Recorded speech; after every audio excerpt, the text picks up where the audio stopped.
How did fire carry a man and fire did not burn him? Listen, just look at me. Fire did not carry his spirit. Fire carried this body. How did fire not burn this body? And the chariots that came were of fire. It is because God has completed a particular scripture upon him. He maketh his angels winds and his ministers flames of fire. So fire came to carry fire. Fire came to carry fire. You see, there is a river of fire that will flow in this place. Have you ever seen a river before? Imagine there is fire that is just flowing. Hot liquid fire.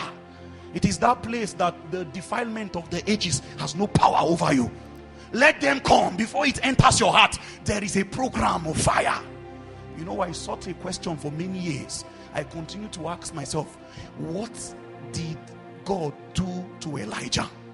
That chariots of fire came and there was no record that he was in affliction.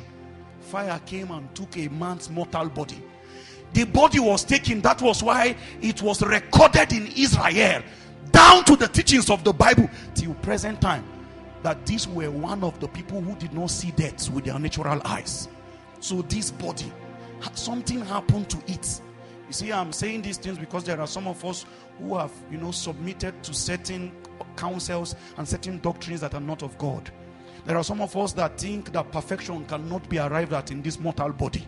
There are some of us that have made excuses upon excuses, and we justify all of our compromises, and we think that if everybody is doing the same thing. It's not true. I'm trying to share with you that in this same human weak mortal body is a technology to be activated. The same way the utterance was made in Genesis chapter 1 verse 26, and it says, let us make. That is how God still makes, but this time he is not making man alone. He is making ministers into flames of fire. And so at what point does a man go from dust into a flame of fire? Where does God invite sons of men to come and transcend into a nature called the sons of God?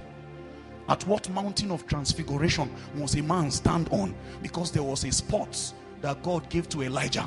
That is where you will stay. Your transport tool will come and meet you there. So he traveled over 7 different rivers just to come upon the very spot where God will take him from.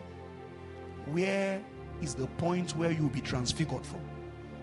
Are you not tired of this weakness? All of these excuses, all of this, mortal lack that continues to express how weak we are in ourselves. And scripture says there is a provision for men to become flames of fire.